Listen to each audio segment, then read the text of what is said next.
Okay, yeah, I got it. It's good. Okay, I would just say introduce yourself. Hi, I am Mike Ziemer. I put on concerts, I manage bands, a lot of cool music stuff, I guess you'd say. I don't really know how to answer that question. I realized this is what I wanted to do when people started coming to me asking me to help them out. Like bands would say, you know some people, can you help us out? We listen to our CD. Um, I was only 18, I was still in high school, and it was kind of a weird feeling that people my age and some of them older were coming to me asking me for help and wanting to be on shows and stuff like that. So I realized it was really something that I should be doing, and it was fun, so why not? I would say the greatest moment is a tie between when we booked a glass shot at Trees and it sold out in like a few minutes pretty much, and when I was at South by Southwest last year, and it was a baseball field. Our suite was overlooking like the entire festival, and I kind of walked out on our balcony for a minute. I was just like looking around, and there's a stage over here, a stage over here, and a stage right here, and you just see all these people everywhere. There's people watching over there, over there, over there, buying merch, talking to like our sponsors and stuff, and there's just so many people. I'm like, holy crap, this is like what I always dreamed of doing, and I didn't even realize I was doing it. So it was really cool. It's kind of come down to South by Southwest being the festival that we really like to do, especially me personally. It's in the spring, and it's kind of like nostalgic for me because our first show ever was in March, and we used to call it our anniversary show. So like 3 or 4 years in, we changed it to South by Southwest and just tried to make as many bands come play it as possible. But it's the most fun to put together because all the bands are kind of like thrown at us. Like there's hundreds and hundreds of bands submitted because they're all going to South by Southwest. So we're like, okay, well, we'll take this one, and then this one will go here, and then we throw in like some really weird stuff like Riff Raff this year, and it just kind of works because people know that we're just mixing it up. I've wanted to book Every Time I Die since I was probably 16 or 17 years old and didn't even book shows. I was just always like, that is the coolest live band ever. So having them on Unsilent Night this past December was literally a dream come true. Probably tied between them and Glass Shot. Although it's the very unpopular opinion, I would say don't go to school for music business. As far as like music business and marketing and things like that go, I personally believe that you're going to learn a lot more being on the street, doing the work, interning, going to shows, helping out where you can, and working your way up. I have a lot of friends that got music industry degrees and marketing degrees, and they can't use it because they're being beat out for jobs by people that have the experience, that have already been passionate and worked their way up straight out of high school or starting in high school.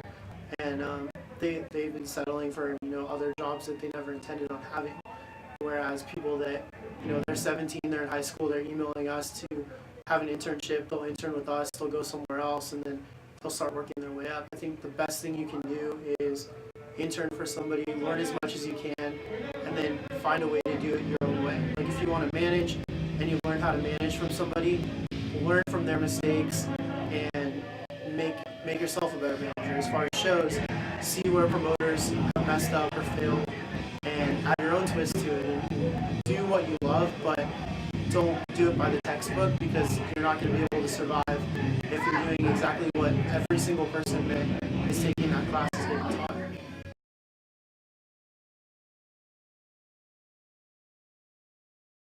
I became really obsessed with a band called All Get Out, and I don't know if their album came out last year, but that's when I discovered it and couldn't stop listening to it. They're really, really talented. They're on like the same label as Manchester Orchestra and stuff. That or The Story So Far, probably. Favorite song? Man, I'd be lying if I said it was anything other than some cheesy rap song that gets stuck in my head all the time. I don't know which one, but probably like some 2 Chainz song or something stupid that you just hang out and party to. Honestly, I'm biased because I work with them, but I would say Fever Dreamer. I started working with them at the beginning of last year, and I've seen them go from a bunch of people that couldn't really like stick together to do a show. Like they're kind of like whatever about it at first, and now they're taking it extremely seriously. They've recorded a record.